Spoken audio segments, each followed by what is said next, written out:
d'opposition, adopté. Le 16, pas d'opposition, adopté. Sur le 17, Madame Sif, vous avez la parole.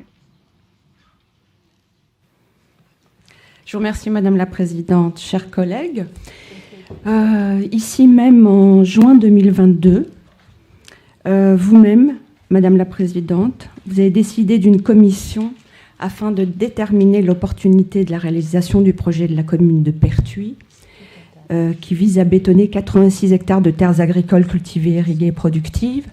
Cette commission à laquelle j'ai participé s'est réunie une seule fois, en octobre 2022, au cours de laquelle il nous a été promis un suivi. Or, depuis, plus rien, aucune nouvelle. Et pourtant, les associations, les propriétaires qui sont expropriés nous disent que ce projet continue d'avancer par le biais du PLU et du PPRI et le concrétise un peu tous les jours. Dans le contexte de crise climatique et de retour des tensions internationales que nous traversons et qui fait suite d'abord à la crise du Covid, ensuite à la guerre en Ukraine, auxquels s'ajoutent désormais les problèmes d'inflation en France, face à tous ces périls, cette mobilisation des terres de Pertuis revêt une dimension symbolique forte sur la façon dont nous voulons relocaliser notre alimentation. L'enjeu et ses conséquences pourraient se faire sentir dans un avenir très proche. Et ce n'est pas à vous, Madame la Présidente, que j'apprendrai que la question de la souveraineté alimentaire est revenue en force. Et cette question est d'autant plus sensible que ce sont les plus modestes de nos concitoyens qui payent le plus dur tribut face à la crise alimentaire que nous subissons aujourd'hui actuellement. Par conséquent, la dimension stratégique du foncier agricole qu'il convient de défendre dans notre plan local d'urbanisme devient impératif. C'est donc le moment pour prendre des mesures courageuses en protégeant des périmètres agricoles cultivables, nourriciers, et aussi qui ont à voir avec l'enjeu de l'eau, et pour garantir notre nourriture et celle des générations futures. Et je ne veux pas croire, Madame la Présidente, que cette métropole a enterré une commission, puisqu'on n'a plus de nouvelles d'elle, à peine née, alors qu'elle devait empêcher que 87 hectares de terres cultivables bétonnent les sols et la Durance. Je vous remercie. Monsieur Burle, pouvez-vous répondre à Madame Sif, s'il vous plaît? Il est vrai que quand on entend protéger les zones agricoles, on est tous intéressés, bien entendu.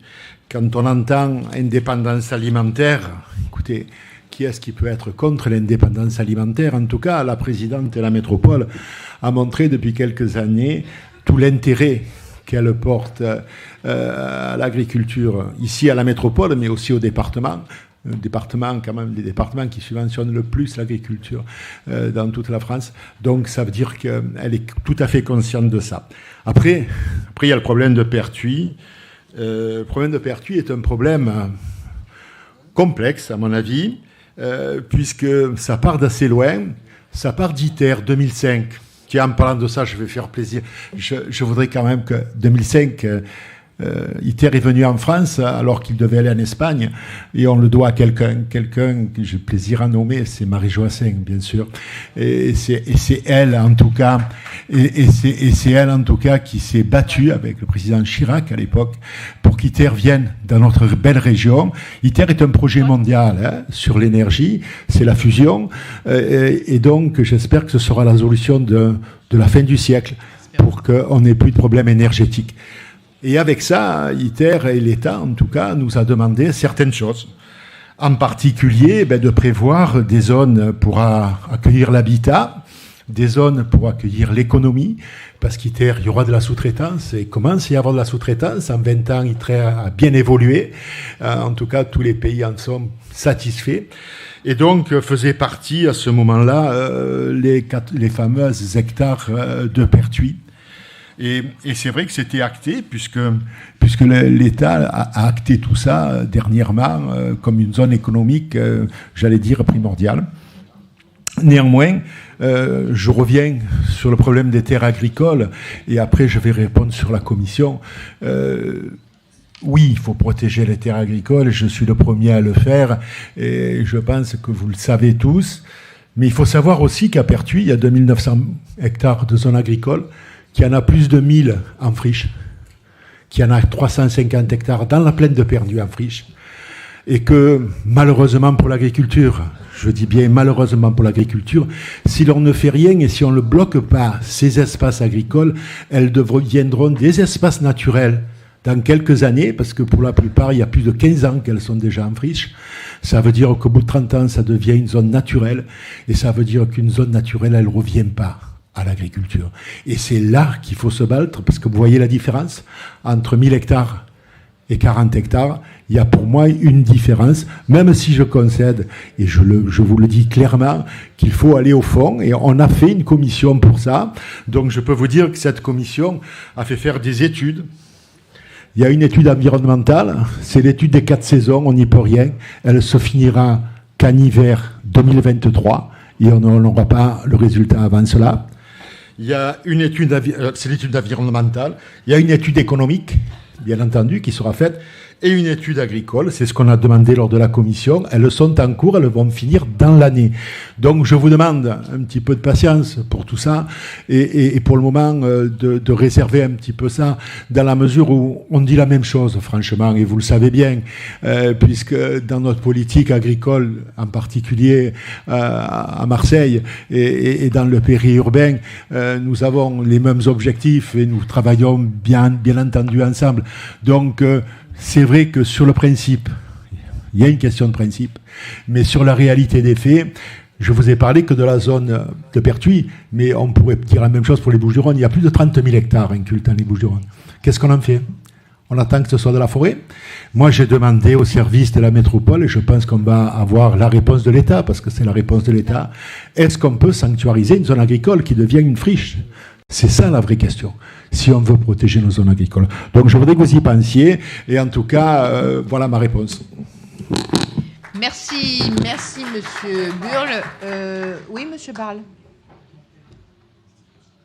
Oui, je ne reviendrai pas sur, par rapport à ce dossier de la plaine de Pertuis, je ne reviendrai pas sur les arguments de ma collègue par rapport à la préservation des terres agricoles. En revanche, vous évoquez le projet ITER, qui a servi d'alibi effectivement sur cette extension de la zone industrielle de Pertuis. Mais on voit bien aujourd'hui, on a rencontré avec Madame Sif et avec les associations locales la direction internationale d'ITER. Pendant un temps, effectivement, en 2019, ils avaient demandé des zones en fait, de stockage pour les matériaux qui forment le tokamak. Aujourd'hui, ils nous disent très clairement qu'ils n'ont plus du tout besoin de stocker à l'extérieur du site de Cadarache n'importe quel matériau. Et donc, aujourd'hui, en fait, l'alibi qui a servi donc, à la DUP, notamment de la part du préfet, est caduque. Et donc, cette DUP doit tomber très clairement. Et après, alors, je vois bien le travail de la commission qui se fait de manière un petit peu opaque et qui répond quand même beaucoup aux intérêts économiques avec des rencontres.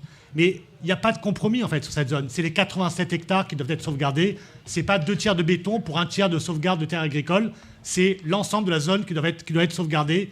Et en tout cas, la question d'ITER, côté préfecture, est caduque. Et donc, c'est à nous, élus métropolitains, c'est nous qui avons la main pour la sauvegarde de cette zone, avec un PLUI qui doit respecter la loi de zéro artificialisation nette sur le territoire de Pertuis. Merci.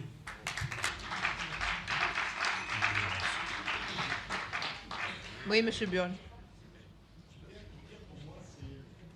Pour moi, c'est l'avenir. Honnêtement, si la fusion, si vous voulez avoir tous des voitures électriques et des vélos électriques, je vous ai entendu tout à l'heure, il faudra qu'on ait de l'énergie. Et donc, la fusion pourrait être, en tout cas, c'est ce que moi je pense. Donc, chacun a son avis là-dessus. Mais en tout cas, on a dépensé des milliards et tous les pays du monde l'ont fait. Monsieur Barle. Laissez-moi. Donc, laissez-moi vous répondre. Donc, moi, je le pense comme ça. Après, vous me dites qu'elle est obsolète. Moi, je pense que l'économie, c'est pas obsolète dans cette assemblée. Si vous n'avez pas d'économie, vous n'aurez plus de sous. Que ce soit bien clair. Si demain, on veut se créer des recettes supplémentaires, il faudra quand même faire un peu d'économie. Moi, je le pense réellement et je pense honnêtement, par rapport à l'ampleur des zones qui ne sont pas travaillées dans ce pays, donnons les moyens économiquement. aux agriculteurs de bien vivre. Et à ce moment-là, vous verrez que la régulation, elle se fera tout à fait naturellement et on n'aura pas besoin des interventions de droite et de gauche. Merci, Monsieur Burle. Monsieur Mourin demandait la parole. Je voudrais ajouter, c'est très bien de défendre l'agriculture, mais il faut surtout défendre les agriculteurs, parce que Christian nous a bien démontré que des terres ne manquent pas, ce sont les agriculteurs qui manquent. 10 000 fermetures d'exploitation par an et un suicide par jour. Voilà où en est l'agriculture, et c'est bien les agriculteurs qu'il faut défendre. Bien sûr, Monsieur Mourin. Monsieur Monteco. Je voudrais revenir à l'intervention de Mme Sif, puisqu'on parlait donc du plan du PLUI du Pays d'Aix. Oui, vous avez raison, on est en train de demander des études supplémentaires et donc d'avoir cette réunion cette commission qu'a souhaité Madame la Présidente. Mais dans le PLUI du Pays d'Aix, le zonage a été mis en 2AU, donc non constructible, dans l'attente d'avoir un projet crédible. Ça veut dire que, de toute façon, il faudra faire une modification du PLUI quand le projet sera avancé. Donc, il n'y a eu aucune inquiétude de voter ce PLUI du Pays d'Aix, parce que, de toute façon, on sera obligé de changer ce zonage en fonction du projet qu'on fera sur cette zone. Voilà. Merci beaucoup. Il n'y a plus d'autres interventions ? Donc sur ce dossier, les études sont en cours. La commission n'est pas opaque, c'est pas dans notre style, donc elle est très ouverte. Seulement, nous attendons simplement que les études sortent, et quand les études sortiront, eh bien à ce moment-là, on ne pourra tirer les conséquences. Et M. Burle, avec notamment Mme Ventron, je les ai chargés tous les deux de s'occuper de cela, pourront refaire un retour et nous prendrons à ce moment-là une décision sur, effectivement, M. Burle, vous avez raison de le dire, pas que les 60 hectares d'un côté, et il faudra étudier aussi la possibilité de voir ce qu'on fait des 600 autres hectares. Donc c'est vrai que c'est une problématique globale. On a le temps. M. Monteco vient de vous dire que pour l'instant c'était protégé, donc on n'est pas du tout inquiet. Nous avançons, et nous avançons de manière concertée comme nous le faisons habituellement. Donc mes chers collègues, on va passer au vote sur ce rapport numéro 17. Qui vote contre ? Qui s'abstient ? Donc il est adopté